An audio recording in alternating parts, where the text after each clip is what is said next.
One of the things I always like to do is give you real case studies. And of course, that's one of the reasons why I sometimes show movies, because there it gives you a much better idea of what these case studies really are like. And so as far as population ecology is concerned, I want to give you several cases of how populations and environments interacted with one another and what the results of it were. So the first of these is the story of the red-cockaded woodpecker. And one of the things that happened to the red-cockaded woodpecker is that there were biotic factors that were modified. Now, these are biotic factors that were to a great degree modified by us as humans, but nonetheless, it's modification of the habitat that created a problem for these woodpeckers. Now, it almost became extinct because of some of the practices humans enacted, and it wasn't really obvious that we were doing anything particularly wrong. All we tried to do was to work on fire suppression. Fire suppression means that when there is the chance of a fire, you make sure that the fire doesn't happen. That's really what you try to do. And so you enact, you put Smokey the Bear on the side of the road and says the risk for fire is high. That means that fewer people are going to be dumb enough to make a campfire or fling their cigarettes out into the bush than if Smokey the Bear wasn't there. Right? So you try and create a way to not have fires. The problem is, in some regions of the country, fires are actually a natural habitat occurrence. And as a consequence of having fire suppression, it changed the forest floor vegetation in the habitat of these woodpeckers. Now they need open flight paths. They want to be able to fly rather quickly through the forest, and they want to be able to see.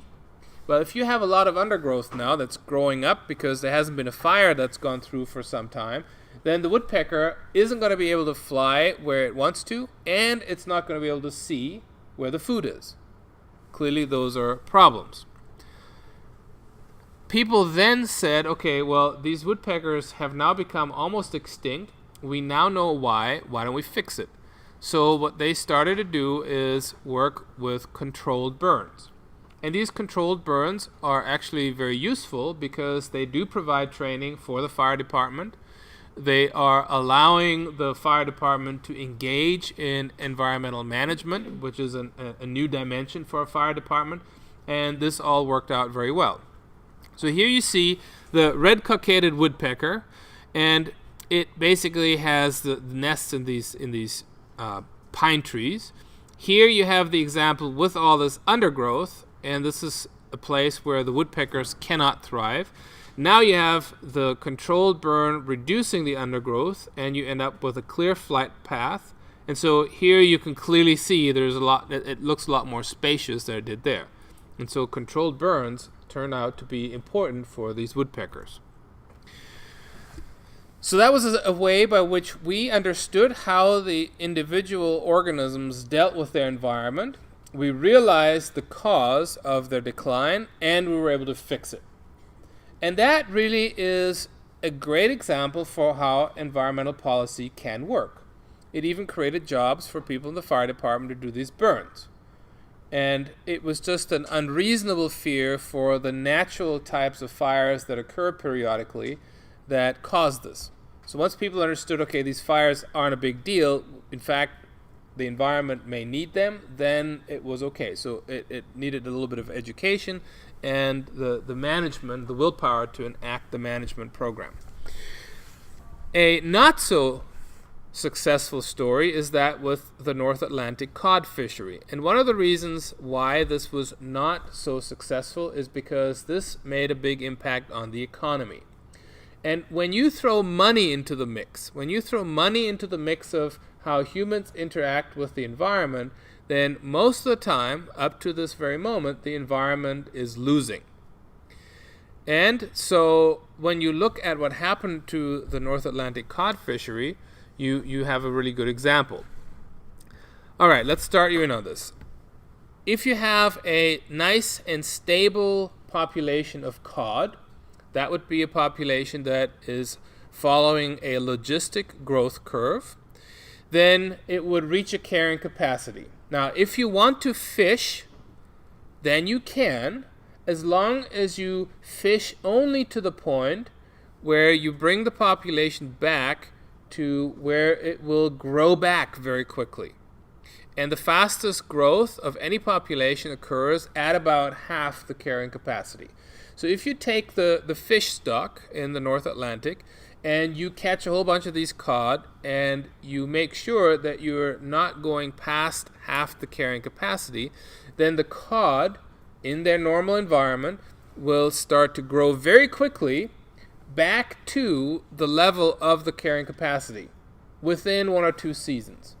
I mean, it's literally, people have shown that it's a very quick recovery time. However, if you go below that, then you threaten the sustainability of the population. If you go much below this half the carrying capacity number, then you're not going to be at a stable growth rate. You're not going to get back to that carrying capacity, but in fact, you're going to reduce the population to where it is no longer able to recover quickly. So harvesting is okay as long as you don't violate this sustainability number that half the carrying capacity is.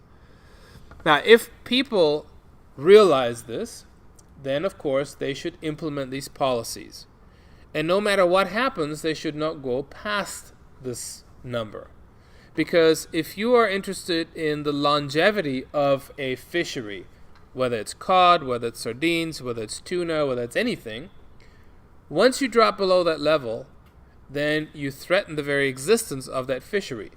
So rather than having long-term sustainable use of that resource, you cut it off and you have nothing.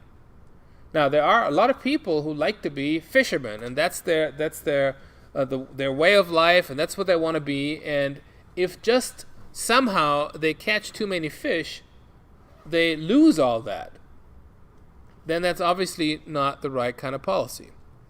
So just to eke out the extra buck during a certain year means you're going to destroy the fishery forever. Well, that sounds pretty strange. Does not sound like a good strategy. But that's exactly where we found ourselves.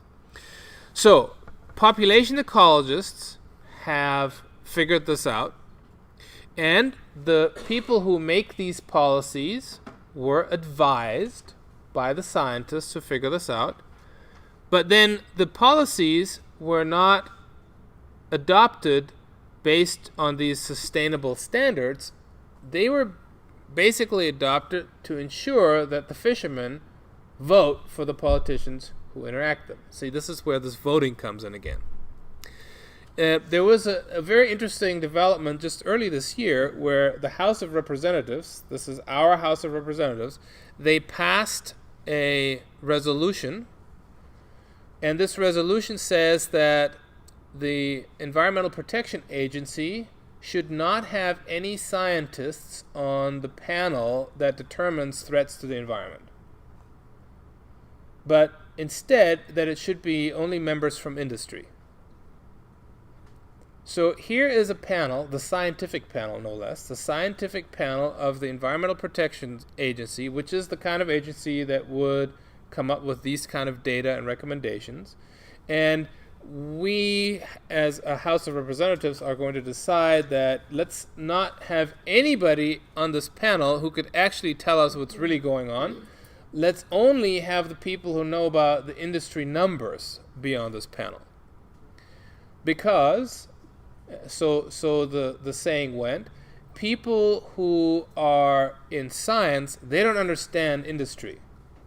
And after all, we want more industry, we don't care about the environment. So that passed. That's House Bill 1422. You can look that up. And it's totally irrational and really pretty ignorant when it comes to creating policy. So this is the kind of stuff that would feed into a system that basically kills an industry. The estimates of cod stocks were too high.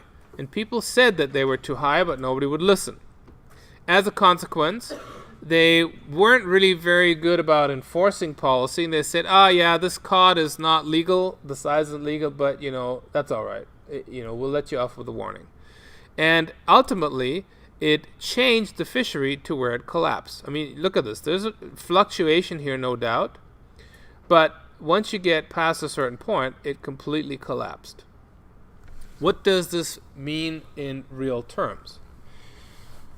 If you look at cod catching places like Newfoundland and Labrador, if you look at the small islands off the coast of Newfoundland, St. Pierre and Miquelon, that's a French colony. If you look at Iceland, the country, all of those basically lost their livelihoods because most of them had cod fishery as their mainstay. That's what they were doing. And so Iceland, with a very small population of highly educated people, they said, we're going to change this right now. We're not going to catch any cod for, I forget whether it was 5 or 10 years. And then we're going to manage this exactly the way the scientists tell us to. And this was very unpopular at the time. But a few years later, once the cod fishery could come back around Iceland now, you found that they had cod again. So even though off the coast of North America you still don't have this set of viable cod, now around Iceland you start to see it again. And so about 3 years ago, the government estimated that the population was fluctuating and was down a little bit. So they cut the quota in half. I mean, literally, they got the data, and the next day the Ministry of Fisheries, he decided to cut the quota for the fishermen. Now, what do you think the fishermen did? You probably think they were very unhappy, right? Because that meant that they were going to have half as much money. And they were, but the government said, instead of having you flounder here, and pardon the pun, instead of having you not have enough cod, we're going to increase some of your benefits, government benefits, and we'll tie you over, and then next year it'll be better. And next year was better, and so they basically, by skipping a year of normal catch, they were able to increase their quota the following year, so they did make the money back. But had they just kept catching that same amount, instead of reducing the quota, they would have destroyed the fishery again. So just because the ministry actually decided to follow the real data, they were able to fix it. And so this is something that governments have to do in real time, not based on politics, but in real time, based on the science. You sometimes have to make those hard decisions. Third case study. There is a plant that was introduced into the southern United States, and this plant was called kudzu. And kudzu was something that came from Asia, and the reason why they have it, just like we have ice plant in California, they wanted to prevent roadside and hillside erosion. And kudzu appeared to be a very good candidate because it spread very rapidly, and that's what you want for a plant like that. But then it spread beyond where it was supposed to go. And the reason why is because it was following this exponential growth. There was nothing stopping its growth. No natural predators. It had limited resources, perfect growing conditions, and you end up with kudzu overgrowing, literally like a mat, as you can see here, overgrowing trees. So basically, you have an opportunistically growing organism. It grows and grows and grows. Eradication is almost impossible because you can't just tear it out, and it's got root masses everywhere. It's just very difficult to eradicate. And here's what it looks like. I call this slide Kudzu Plant for All Seasons. It is very, very rapid. So here you can see a shed in the middle of the forest. This is in the winter. Now you go to spring and you see everything starting to green up.